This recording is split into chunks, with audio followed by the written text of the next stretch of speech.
Hello student, welcome back to my YouTube channel Arihant lecturer. Guys, आज के इस video में हम बात करेंगे एग्जामिनर जो कॉपी चेक करते हैं वो ये 5 चीज़ें आपकी कॉपी में देखकर आपको फुल मार्क्स देते हैं और ये 5 चीज़ें देखकर आपको फेल भी कर देते हैं।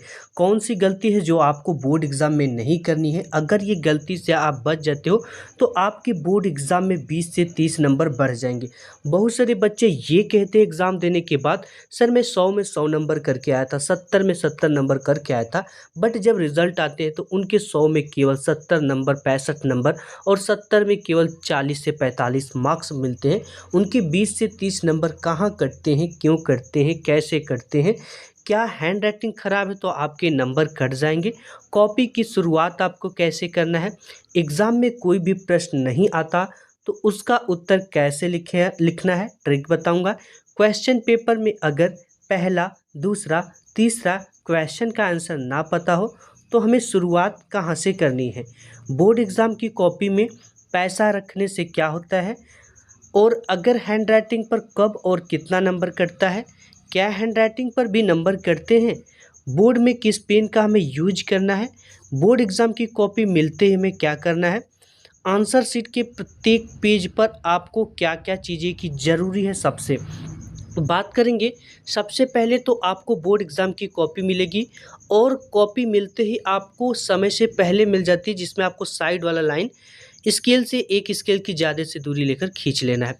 इसके बाद आपको शुरुआत कैसे करना है? क्वेश्चन पेपर को फर्स्ट आपको 15 मिनट पढ़ना है एंड पढ़ने के बाद पूरे निर्देश को सबसे पहले आपको, अगर जो भी लिख रहे हो, चाहे आप गद्यांश लिख रहे हो, चाहे आप पद्यांश लिख रहे हो, चाहे किसी भी क्वेश्चन का आंसर लिख रहे हो, तो सबसे पहले वो जिस खंड का है उसके हेड पर उस खंड को लिख देंगे।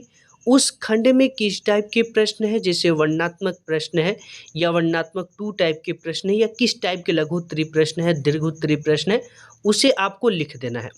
उसके बाद आपको प्रश्नोत्तर संख्या डालना है, किस प्रश्नोत्तर संख्या का वो प्रश्न है। इसके बाद आपने प्रश्नोत्तर संख्या डाल दिया, उसके बाद उसके हिंट्स जो होंगे वो डाल लेना एंड डालने के बाद आपको करना क्या है?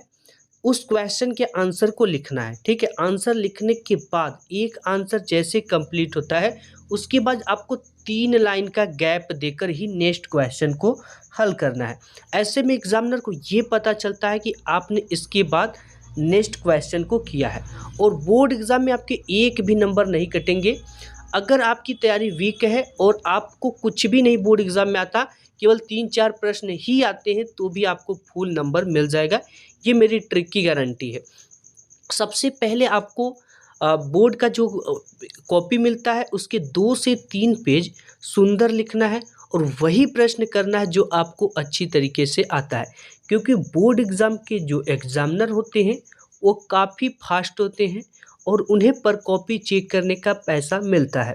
अगर वो समझ जाएंगे, 2 से 3 पेज अगर आपके वो देख लेते हैं और ये जान जाते हैं कि आपने जिस भी क्वेश्चन का आंसर लिखा वो सही लिखा है और आपको फर्स्ट 2 से 3 पेज में बिल्कुल भी कट क्रॉस नहीं करना है, यानी कोई भी क्वेश्चन का आंसर गलत होता है या एक शब्द गलत होते तो उसे पेन से सिर्फ एक बार काटना है, उसे बार बार नहीं काटना है। या अगर राम लिख रहे हो, रामा लिखा गया तो कोई डरने की बात नहीं, उसे उसी तरह से छोड़ दो। फर्स्ट 2 से 3 पेज में आपको सुंदर लिखना है, हैंड राइटिंग बनाकर लिखना है और उसी प्रश्न को करना है जो अच्छे से आता हो और कट क्रॉस बिल्कुल भी नहीं करना है। और बोर्ड एग्ज़ाम की जो आपकी कॉपी होती है उसमें आपको गलती से भी बीच बीच में सादा पेज नहीं छोड़ना है। अगर आप छोड़ देते हो तो हो सकता है कि आगे का एग्जामिनर ना चेक करे। ये नंबर तो बाद में बढ़ेंगे बट आपको कॉपी रीचेकिंग कराना पड़ेगा, ऐसे में आपका टाइम वेस्ट होगा।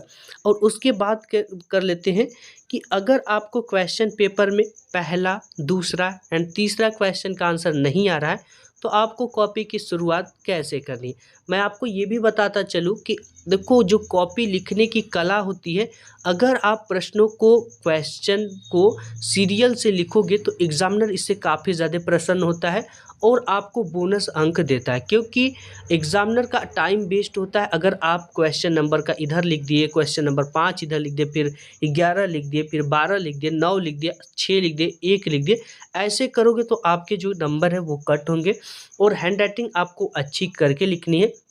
इसके साथ ही साथ हम बात करेंगे आपको कि आप का ना जो क्वेश्चन होता है उसको लिखने की ट्रिक क्या होती है, सबसे इम्पोर्टेंट चीज़ें ये होता है। अब देखो आंसर नहीं पता तो आपको शुरुआत कैसे करना है, जैसे आपको दूसरा, तीसरा, चौथा, पाँचवा क्वेश्चन नहीं आ रहा है, सातवां आ रहा है, आठवां आ रहा है, तो ऐसे में आपको आठवें क्वेश्चन से ही लिखना है।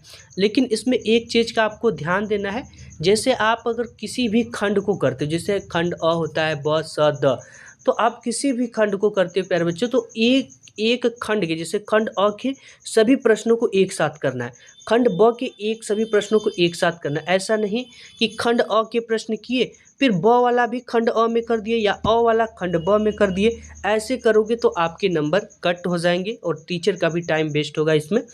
और इसके साथ ही साथ आपको बताते कि प्रत्येक खंड को आपको नए पेज से शुरू करना है और प्रत्येक खंड के प्रश्नों को एक साथ हल करना है। ये चीज़ें आप ध्यान देना, अगर इन सब छोटी छोटी चीज़ों का ध्यान दोगे तो आपको एक भी नंबर एग्ज़ाम में नहीं कटा होगा। और इसके साथ ही साथ बहुत सारे बच्चे ये करते हैं कि क्वेश्चन नंबर 5 लिखे, इसके बाद उसका कुछ आंसर उन्हें नहीं आ रहा था, बाद में आता है, तो क्या करते हैं नेक्स्ट पेज पर लिख देते क्वेश्चन नंबर 5 का शेष। अगर ऐसा करते हो तो उसके नंबर आपको नहीं मिलेगा, ठीक है, क्योंकि एग्जामिनर पहले ही फर्स्ट वाली पेज पर चढ़ा देता है कि क्वेश्चन नंबर 5 में बच्चे ने 5 नंबर पाया, 3 नंबर पाया, 4 नंबर पाया। अब बात कर लेते हैं बोर्ड एग्जाम की कॉपी में पैसा रखने से क्या होता है। अक्सर हम लोग कॉपी चेक करते हैं तो बोर्ड एग्जाम में भर भर के पैसा आती है। एक चीज़ मैं आपको क्लियर कर दूं, अगर आप अपनी कॉपी को सादा लिखकर कुछ भी नहीं लिखे और उसमें 1 लाख रुपया लगा दिए, एग्जामिनर के पास पहुंच गया, तो भी आपको 0 नंबर मिलेगा।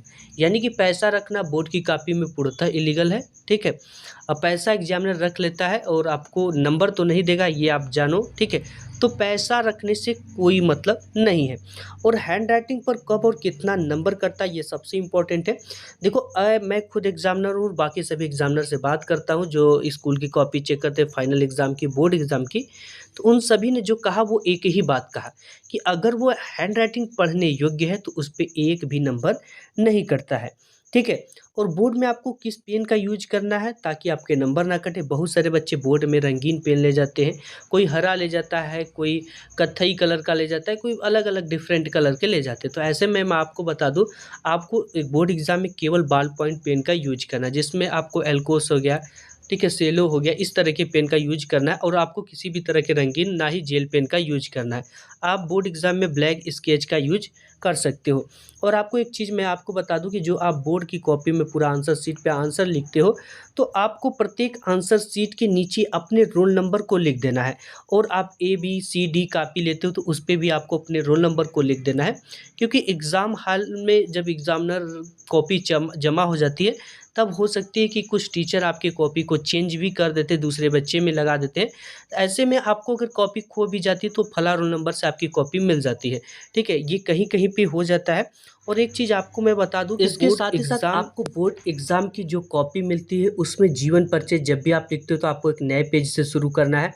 एंड अगर आप निबंध लिखते हो तो नए पेज से शुरू करना है। प्रार्थना पत्र लिखते हो तो भी आपको नए पेज से शुरू करना है और प्रत्येक खंड को नए पेज से शुरू करना है। ऐसे में एग्जामिनर काफ़ी खुश हो जाते हैं और पूरे नंबरों की बारिश कर देते हैं। अगर आप जीवन परिचय लिखते हो तो उनके जन्म, उनकी मृत्यु, उनके माता पिता के, इन सब चीज़ों को एक बॉक्स बनाकर लिखो और मेन पॉइंट को ब्लैक पेन से लिखो। आप बोर्ड एग्जाम में हाईलाइटर का यूज कर सकते हो, कोई प्रॉब्लम नहीं है। बोर्ड एग्जाम में कोई भी क्वेश्चन का आंसर नहीं पता है तो आपको बोर्ड एग्जाम की कॉपी में कभी भी गलत चीज़ें, लव स्टोरी या प्रेम पत्र इत्यादि नहीं लिखना है। और अगर कोई क्वेश्चन नहीं आता तो आपको अपने मन से बनाकर लिखना है, उससे रिलेटेड कुछ ना कुछ लिखोगे तो आपके नंबर मिलने के चांस रहेंगे। अगर आप कुछ नहीं लिखोगे, गलत चीज़ें लिख दोगे या सादा कॉपी जमा करके आओगे तो आपके एक भी नंबर नहीं मिलेंगे। हाँ, लेकिन मिलता जुलता उससे रिलेटेड, उस सब्जेक्ट से रिलेटेड तो अगर कुछ भी लिखोगे, जैसे उस दिन आपने कुछ क्लास में सुना हो या क्वेश्चन बैंक से पूरी कुछ ना कुछ आता हो तो उसी को लिख दोगे तो नंबर मिल जाएगा। आज की इस वीडियो में बस इतना ही, मिलूंगा नेक्स्ट वीडियो में।